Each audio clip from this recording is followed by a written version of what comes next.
Comunidade Rema, ser palavra forte de Deus. O grande exemplo que nós temos, e diria que é o exemplo dos exemplos, nós a chamamos de Virgem Maria. O grande exemplo que nós temos. Eu sei que a vida espiritual, a vida de santidade, quando nos é apresentada, ela assusta um pouco. Não é? E nós ficamos pensando, como que eu vou conseguir trilhar esse caminho? Como que eu vou conseguir chegar a estas alturas? Quão grande esforço eu vou ter que fazer para poder caminhar do jeito que Deus quer? E Deus nos dá uma espécie de elevador. Nós não precisamos subir tantos degraus assim. Não é? E esse elevador se chama Maria, Nossa Senhora, que é graça suficiente também para nós, para que nós possamos progredir no nosso caminho espiritual. Aqueles que vivem espiritualidade mariana, saibam, a salvação é certa, e a santidade também. Porque aqueles que vivem sob a proteção de Maria, aqueles que vivem sob a guarda de Maria e sob o exemplo de Maria, não dão em outro caminho a não ser em Jesus. Aquilo que está na Bíblia é muito verdadeiro, fazer tudo aquilo que Ele vos disser. E quando nós nos colocamos sob Maria, o que Maria pode fazer por nós e o que mais ela faz por nós é nos colocar diante de Jesus. E mesmo quando a maior das graças aconteceu com ela, que foi a graça da encarnação, dela receber o Cristo, o Verbo de Deus, no ventre dela, e ela poderia ali ter se engrandecido, ter se advogado do grande mérito que aconteceu, do grande dom que foi dado a ela. O que ela proclama: o poderoso fez em mim, Ele olhou para a minha pequenez. Ele olhou para a minha pequenez, para a minha baixeza. Veja a humildade de Maria. E quando nós nos colocamos sob a proteção de Maria, quando nós vivemos essa espiritualidade mariana, irmãos e irmãs, o diabo foge. Porque o diabo não tolera a humildade, e muito menos a humildade de Maria. O exorcista de Barcelona, na Espanha, e é muito bonito esse texto que ele escreve, que a nível de perfeição, Lúcifer foi criado com mais perfeição do que Maria. Porque Lúcifer foi criado pronto, anjo. E Maria, simplesmente um ser humano. E ele, mesmo cheio já de esplendor, de brilho e de perfeição, caiu no próprio orgulho e se condenou. Maria se humilhou, mesmo sendo imaculada, e foi proclamada Rainha e Senhora dos povos. Por isso, embora ele, criado com mais perfeição do que ela caminhou com uma perfeição que ele não teve. Ele se condenou, ela se salvou e foi corredentora da humanidade. Ajudou a nos salvar, dizendo seu sim para que Jesus pudesse chegar até nós. Viver sob a proteção de Maria é entrar nesse mistério da humildade, aonde se reconhece o próprio nada. Ele olhou para a minha pequenez, vai nos dizer Maria no Magnífica, e se coloca numa dependência total da graça de Deus. O poderoso, Ele é poderoso, o Senhor é poderoso, Ele realiza maravilhas, não sou eu, é Ele. E uma coisa muito bonita que aconteceu numa das aparições de Nossa Senhora em Medjugorje, foi uma vez que havia uma multidão de doentes ali, pedindo a cura a Nossa Senhora. E os videntes falaram: a senhora vê essa multidão de doentes, eles pedem a cura. E Nossa Senhora olhou para os videntes e falou: não posso curar, mas o meu filho pode. E naquele momento eles viram Nossa Senhora se ajoelhar. E no momento que ela se ajoelhou, quem estava de cadeira de roda, muleta, começou a se levantar. No momento que ela começou a interceder, que ela começou a pedir para Jesus, os que estavam ali começaram a ser curados. E quantos testemunhos tiveram naquela aparição, onde Nossa Senhora se ajoelhou e intercedeu diante do seu filho, e as enfermidades desapareceram.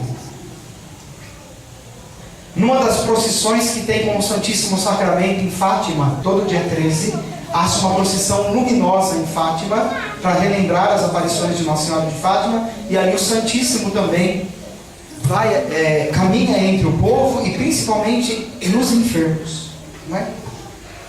E ali havia uma mulher de cadeira de roda, e o Santíssimo passou, né?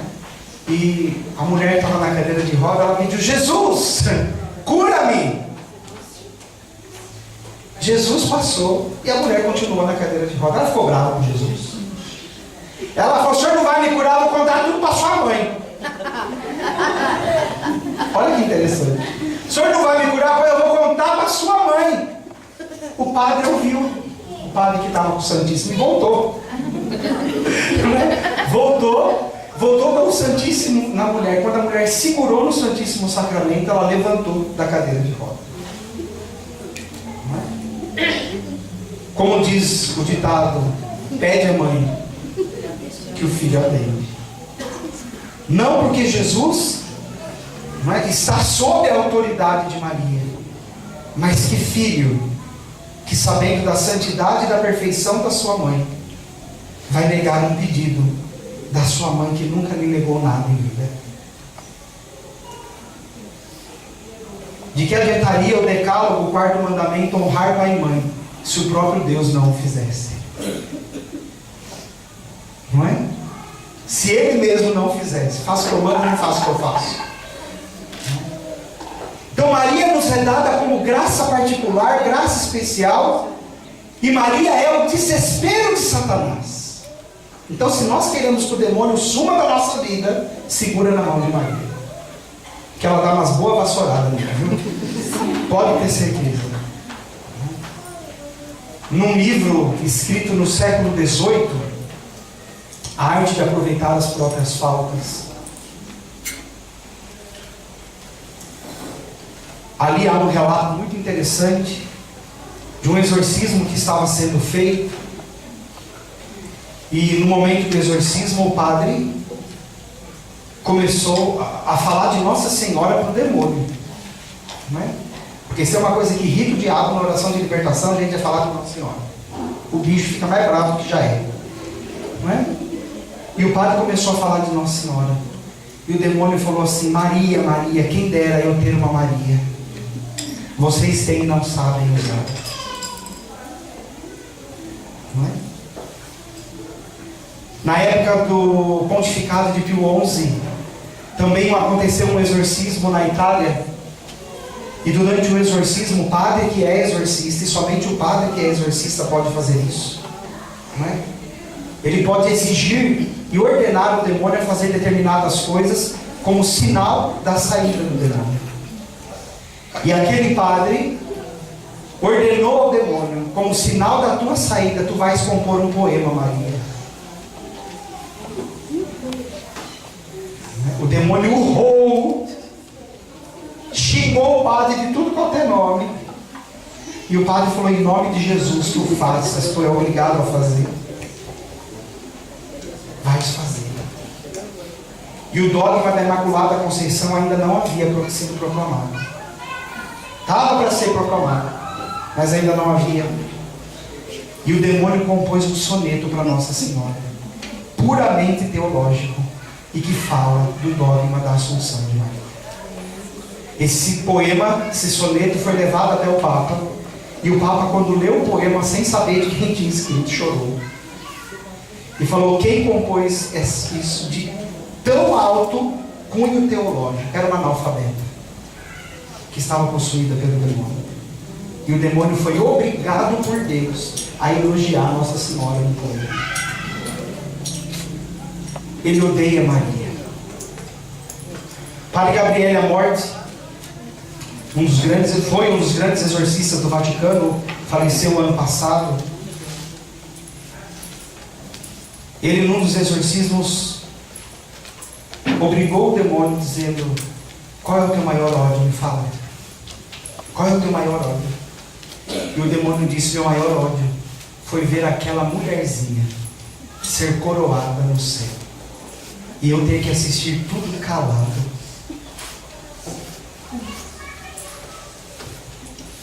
Ele disse: meu maior ódio foi ver o Pai, o Filho e o Espírito Santo coroando aquela mulherzinha e eu ter que ficar calado por ordem de Deus. Então veja a autoridade que Nossa Senhora tem, o auxílio que Nossa Senhora é, para nós conseguirmos vencer as intempéries deste mundo, as tentações que sobrevêm a nós. Quando o demônio vem nos tentar, quando o demônio vem querer nos desanimar, vem querer interferir na nossa vida, chame Nossa Senhora. Pega o terço e reza. Sabe rezar o terço? Que bom. Porque tem gente que acha que o terço se reza assim: passa o caroço que o negócio está grosso. Não é? E não é assim que se reza o terço. Se reza o terço invocando Maria, e cada Ave Maria bem rezada, cada Ave Maria rezada com fé, com devoção, com carinho filial, estremece o inferno. Imagine um terço bem rezado, imagine um rosário bem rezado. Quanto nós podemos bombardear a ação do mal na nossa vida, na vida das nossas famílias, se nós os colocamos sobre a guarda, sobre a proteção daquela que foi elevada por Deus, constituída em dignidade e autoridade por Deus, como Rainha dos céus, Rainha dos anjos, nossa Rainha. Só que para nós entendermos bem a devoção a Nossa Senhora, nós precisamos antes ter uma profunda espiritualidade eucarística. Porque Nossa Senhora está ligada ao mistério eucarístico. Não que ela esteja presente no mistério eucarístico, mas esses mistérios estão ligados. E um exemplo disso é o que acontece na Santa Ceia. Veja, Jesus estava lá com seus 12 apóstolos. E no momento em que Jesus estava celebrando a primeira missa, porque ali foi celebrada a primeira missa por Jesus, isto é o meu corpo, isto é o meu sangue, ali estava sendo instituída a Eucaristia, houve um único apóstolo que entendeu mais do que os outros aquilo que estava acontecendo, e a atitude dele foi reclinar a cabeça no peito de Jesus, João. E foi a esse apóstolo que entendeu mais do que os outros aquilo que era o mistério da Eucaristia, que Jesus ali aos pés da cruz falou: esta agora é tua mãe. E olhou para Maria e falou: este é o teu filho. Aquele que comungou bem, aquele que entendeu o mistério, aquilo que estava acontecendo naquela primeira missa, recebeu por dádiva cuidar de Maria, levar Maria para casa. Então, se nós queremos viver bem essa espiritualidade mariana, se nós queremos estar sob a proteção de Maria, comunguemos bem, sejamos pessoas eucarísticas acima de tudo. Porque não adianta ter aquela fé mariana que vai para Aparecida do Norte uma vez por ano. Não é? Não é isso. Não adianta ter aquela espiritualidade eucarística que vai em missa de 7º dia só. Ainda se tiver lanche para depois da missa. Não é? Não adianta ter aquela espiritualidade que vai quando quer. Não, eu vou na missa quando dá vontade. Se não dá vontade, eu não vou. Não.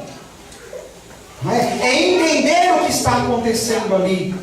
Entender que naquele altar está sendo dado para mim a carne e o sangue do Filho de Deus, que naquele altar está trazendo para o hoje o acontecimento do Calvário. Se eu entendo isso, eu entendo quem estava lá aos pés da cruz. E eu me coloco ao lado dessa mulher que não arredou os pés da cruz. E ali também me é dado Maria como mãe. Ali também me é dado Nossa Senhora, a mais bela de todas as mulheres, a mais perfeita de todas as mulheres. Ali nos é dado o grande instrumento, a grande arma, digamos assim, aquela carta que estava escondida na manga de Deus, para a gente poder vencer todas as dificuldades da vida, para nós aprendermos a degustar o sofrimento e não transformar o sofrimento num muro de lamentações. Porque se nós olhamos para Maria, nós sabemos o que é sofrer. Se nós olhamos para Maria, nós sabemos o que é amar. Se nós olhamos para a vida de Maria, nós sabemos o que é sacrifício, o que é entrega, o que é docilidade, o que é obediência, o que é castidade, o que é pobreza, o que é santidade.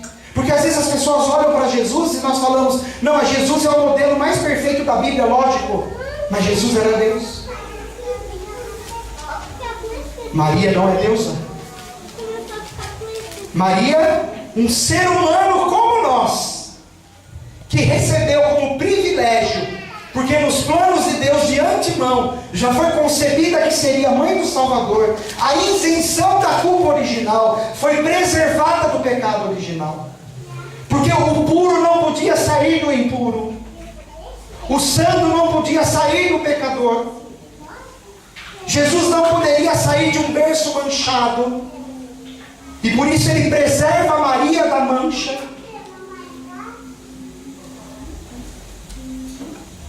Mas Maria tinha toda a liberdade de dizer não, porque Adão e Eva também não tinham a mancha original até então. O homem, o primeiro homem e a primeira mulher não nasceram pecadores, se tornaram pecadores por mau uso da sua liberdade. E tanto Adão como Eva disseram sim à serpente e não a Deus. Maria poderia também ter dito não a Deus, e ela diz: eis aqui a serva do Senhor, faça-se em mim segundo a tua palavra. E é com Maria que nós devemos aprender e temos que aprender a sermos cristãos. Se nós desviarmos o olhar de Maria, tão fraca vai ser a nossa fé. Pelo menos para nós católicos. Católico que não gosta de Maria nunca devia pôr o pé na igreja. Que católico que não gosta de Maria é a mesma coisa de um filho dizer que não gosta da própria mãe.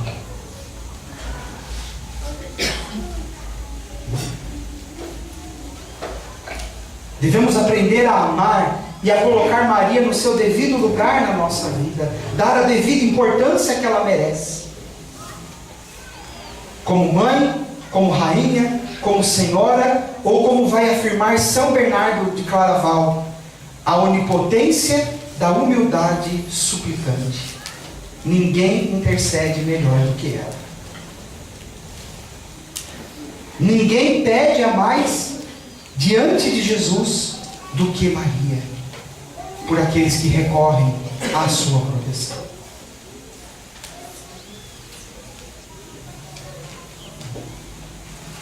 E viver de mãos dadas com Maria, gente, é um privilégio. Infelizmente, os nossos irmãos evangélicos não entendem isso. Mas eu também não sei por que eles não entendem, porque Martinho Lutero era devoto de Nossa Senhora. Se você pegar os escritos de Martinho Lutero, ele fala sobre Nossa Senhora, sobre a devoção de Nossa Senhora. E depois as pessoas foram se desviando e rejeitando. Então eu estou convidando você a fazer parte deste exército que Jesus está formando na terra, sob a proteção de Maria, para nós podermos partir fielmente e tranquilamente para esses momentos cruciais da história da salvação que nós estamos vivendo. Porque o tempo que nós estamos vivendo são tempos difíceis. São momentos iminentes da história da salvação, aonde nunca se ergueu tanto contra aquilo que é sagrado. E se nós queremos estar com a igreja, na igreja e pela igreja, nós precisamos estar com Maria. Porque é garantia de Jesus que as portas do inferno não vão prevalecer contra a igreja. E se nós estivermos com Maria, nós estaremos na igreja. Por isso a devoção mariana, como eu dizia, exige de nós um certo esforço no sentido de, é minha mãe. Não é? Tem gente que fala que ama Nossa Senhora, mas o terço só serve para ficar pendurado na cabeceira da cama. Tem gente que usa o terço no pescoço, nada conta, pode usar 10 se quiser. Contanto que reze. Que usa no pulso, mas não reza o terço. Uma vez, antes de eu morar na comunidade ainda, eu morava mais ou menos perto de um shopping lá em Jundiaí. Já participava de um grupo de oração há um tempo. E quando eu ia para o shopping, porque da minha casa ao shopping estava para ir a pé, depois de 15 minutos. Eu aproveitava o terço e vamos rezar, não é? Caminhando. E no meio do caminho, eu passava em frente a um terreiro de Umbanda. E geralmente o homem que era dono do terreiro, ele sempre ficava ali pela frente da casa, né? E várias vezes que eu ia e voltava do shopping, geralmente eu ia e voltava rezando o terço. E eu via que ele ficava olhando. Mas eu pensava comigo, Jesus, que esse homem nunca mexe, né, comigo. Naquela época eu tinha tanto medo dessas coisas, hoje eu tenho mais ainda, mas hoje eu aprendi a enfrentar, não é? Daí, e eu estava lá, rezando o terço, indo para o shopping. Quando eu passei em frente à casa dele, ele atravessou comigo. Eu rogai por nós pecadores agora na hora eu faço a morte. Será que é hoje a minha morte? Amém, né? Rezando com medo, né? Ele olhou para mim e falou assim, apontou para o terço e falou assim, eu odeio essa oração. Na hora eu fiquei com tanta raiva que o medo sumiu. Eu falei que o diabo também. E continuei andando, né? Andando com aquele medo, né? O que vai acontecer comigo agora? Mas graças a Deus não aconteceu nada, né? Então, o diabo odeia essa oração. Por isso que nós precisamos rezar o terço. Você pode ver que toda vez que a gente pega o terço para rezar, alguma coisa acontece para a gente não rezar, não é? O sono é normal, gente. Tem gente que fala, dá sono porque é coisa do capeta. Não, não é? Toda oração repetitiva dá sono. Isso é uma coisa do cérebro, tá? Dá sono. Se dá sono, o mínimo que eu tenho que fazer é não rezar deitado, não é? Pelo menos para quem tem cérebro, que pensa, né? Que uma vez uma pessoa chegou até mim, eu não consigo rezar o terço, eu durmo. Como que a senhora reza deitado, né? Não é? Até eu, não é? Se eu for deitar na minha cama para rezar o terço, malemar eu chego no terceiro mistério. Se Deus der a graça ainda, não é? Então não se reza o terço deitado, só para quem tem insônia, né? Caso contrário, não se reza o terço deitado. No mínimo sentado, né? Eu rezo ou caminhando ou trabalhando, porque daí eu coloco no computador, né? Vou rezando e vou fazendo as funções, não estou conversando com ninguém, vou rezando junto e fazendo aquilo que eu tenho que fazer, né? Eu começo o meu rosário na hora que eu saio da cama, que sou eu que faço café da manhã. Então eu ponho o rosário, fone de ouvido, vou para a cozinha fazer o café da manhã enquanto está todo mundo dormindo ainda. Não é isso, 5 horas da manhã mais ou menos, 10 para 5, não é? Enquanto o pessoal ainda está dormindo, eu vou para a cozinha fazer o café da manhã e já vou rezando o terço. Eu não saio da cama sem as intenções já, não é? Eu acordo, antes de eu sair da cama, eu já traço o sinal da cruz, falo, vou rezar o meu rosário hoje por isso, por isso, por isso, por isso, coloco todas as intenções. Levanto, vou no banheiro, jogo muita água na cara para aguentar fazer o café da manhã, entendeu? Já ponho o fone de ouvido, desço para a cozinha e já começo a rezar o meu rosário. Geralmente, quando eu toco o sino do café da manhã, eu estou rezando já o último terço, o rosário. Então nós precisamos nos exercitar, nós precisamos nos adequar à realidade que a gente consegue rezar. Quem aqui é dona de casa, não é? Cozinha, lava roupa, passa roupa, vai rezando o terço. Sabe como que a minha mãe às vezes reza o terço? Ela pega 10 grãos de feijão e põe do lado da mesa dela, ela está passando roupa. Ela vai rezando o terço e vai passando com os grãos de feijão. Ela sabe que quando fizer os 10 grãos, ela acabou aquele mistério, ela pega o próximo e volta os 10 e vai. Não é? Cada um se adequa, se adapta como consegue, como dá. O importante é que nós não deixemos de rezar, que nós não deixemos de nos colocar na presença de Nossa Senhora, de pedir a sua intercessão, de nos relacionarmos com Maria, porque Deus deu uma graça singular a Maria, que pela sua obediência, pelo seu sim, pela sua humildade, pela sua entrega, a cabeça da serpente seria esmagada. E se nós queremos vencer as serpentes que aparecem na nossa vida, nós precisamos caminhar com Maria, ter esse relacionamento terno com nossa mãe. Uma vez eu estava rezando por libertação, um caso que estava bem complicado, a pessoa tinha feito pacto, tinha feito o diabo a quatro, né? E nós rezávamos, e a libertação não acontecia. Foi quando o Espírito Santo falou no meu ouvido, em palavra de ciência: chame Maria. Eu peguei a Bíblia, abri no Magnífica e comecei a rezar o Magnífica. Quando eu comecei a rezar o Magnífica, o demônio gritou: covarde,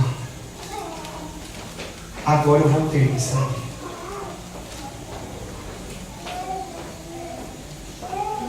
Então veja, a devoção a Maria, o nosso relacionar-se com Maria, a nossa comunhão com Maria, não é qualquer coisa, gente.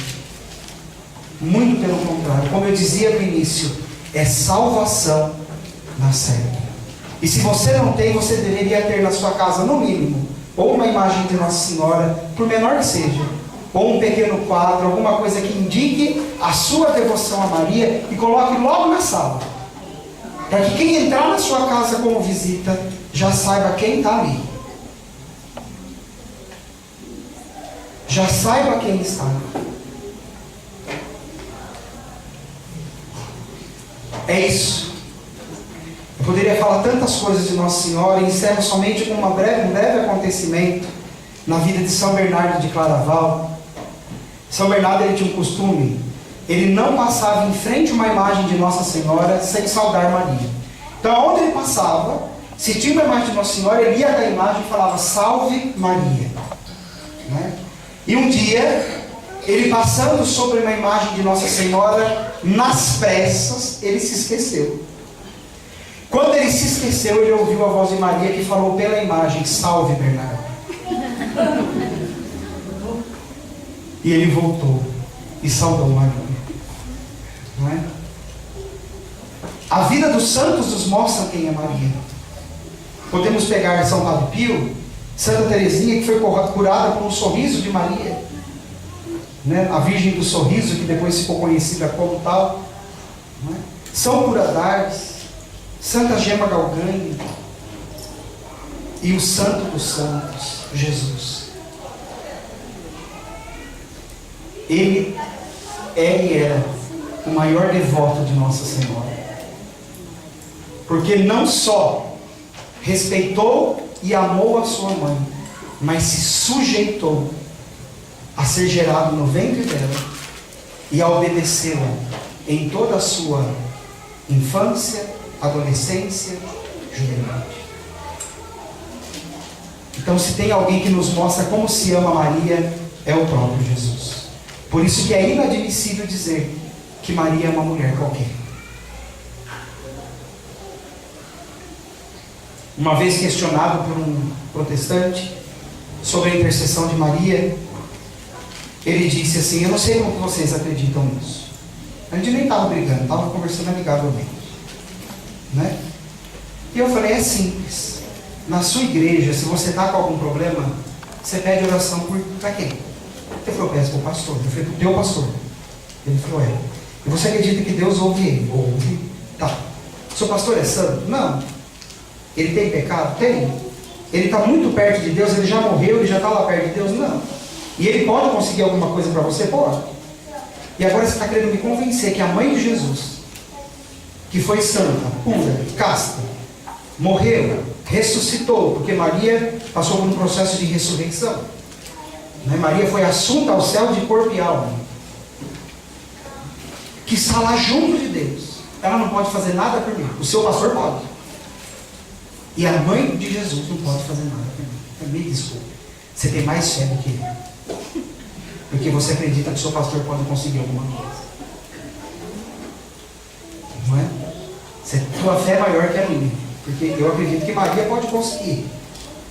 Agora, se acreditar que o seu pastor lá pode conseguir, tem alguma coisa errada. Então veja, Nossa Senhora é nos dada como esse auxílio divino, como esta graça materna, como esse tiro certo no inimigo e como toda a graça necessária para a nossa caminhada. Porque se nós estamos sob a guarda de Maria, sob a inspiração de Maria, nós nos confessamos, nós comungamos, nós rezamos, nós temos intimidade com Deus, nós somos humildes, nós conseguimos viver a castidade, nós conseguimos viver uma pobreza evangélica, nós conseguimos viver o desprendimento das coisas, conseguimos viver a nossa fé na profundidade. Peçamos a Maria nesta tarde a graça de sermos acolhidos pelo seu imaculado coração. De maneira muito particular, o povo brasileiro tem uma devoção toda especial. Eu não sei se vocês conhecem direitinho a história, não da imagem ser achada no rio, porque essa acho que todo mundo conhece, né? Mas dos detalhes da imagem. Essa imagem é uma imagem, na verdade, da Imaculada Conceição, né? E que pelo material que foi feito, terracota, era um material escuro. E nós sabemos que primeiro foi encontrado o corpo e depois a cabeça, não é isso? Na época em que a imagem de Nossa Senhora Aparecida foi encontrada, as escravas, as mulheres escravas que engravidavam, muitas delas eram decapitadas e elas eram jogadas no rio.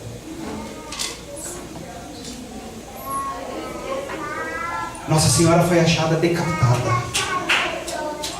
E a imagem original de Aparecida, se você olhar bem na região da barriga, há um início de gravidez. Não é? Infelizmente, às vezes no Brasil, as pessoas enfeitam demais, colocam manto, coroa e acabam escondendo a verdade que a imagem traz.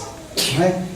A imagem de Nossa Senhora Aparecida é uma negra grávida decapitada, que se faz ao lado daqueles que mais sofriam na época, que se faz ao lado daqueles que sofriam injustiças, injúrias. E aqui nós temos diante de nós aquela que se coloca nessa tarde junto conosco, nós que sofremos neste mundo também, nós que passamos por tantas dificuldades, que passamos por tantas situações na vida. Nós como cristãos temos muitas vezes a nossa fé perseguida. Nós que por causa da nossa fé e porque queremos viver o Evangelho, às vezes enfrentamos tantos desafios na nossa família, na nossa vida pessoal. Parece que tem dia que a gente não vai aguentar. Não é verdade? Tem dia que é terrível. Como diz São Paulo, nós somos entregues à morte todos os dias por tua causa, Senhor. Mas aqui está o auxílio necessário. Aqui está a graça que nós precisamos. Aqui está a nossa mãe. É bonito que Nossa Senhora de Guadalupe, quando aparece para o índio Juan Diego, e o índio está com medo, ela fala assim para ele: calma, filhinho, não estou eu aqui que sou sua mãe? É o que Nossa Senhora fala para mim e para você nesta tarde. Calma, filhinho, calma, filhinha, não estou eu aqui que sou sua mãe? O que você tem vivido, eu estou contigo. O que você tem chorado, eu estou contigo. O que você tem sofrido, eu estou contigo. O que você tem enfrentado, eu estou contigo. Porque eu sou sua mãe. E Maria não aborta nenhum dos seus filhos. Maria não esquece nenhum dos seus filhos. Maria não rejeita nenhum daqueles que recorrem à sua intercessão. E é por isso que a oração mais antiga da igreja, do século II, a Nossa Senhora, vai dizer assim, eu vou falar e você vai repetir: a vossa proteção. Recorremos, Santa Mãe de Deus. Recorremos, Santa Mãe de Deus. Não desprezeis as nossas súplicas. Não desprezeis as nossas súplicas. Em nossas necessidades. Em nossas necessidades. Mas livrai-nos sempre de todos os perigos. Mas livrai-nos sempre de todos os perigos. Ó Virgem gloriosa e bendita. Ó Virgem gloriosa e bendita. Esta é a oração mais antiga da igreja, a Nossa Senhora. Recorrer à proteção de Nossa Senhora, porque ela não despreza as súplicas dos seus filhos, do seu povo. Comunidade Rema, ser palavra forte de Deus.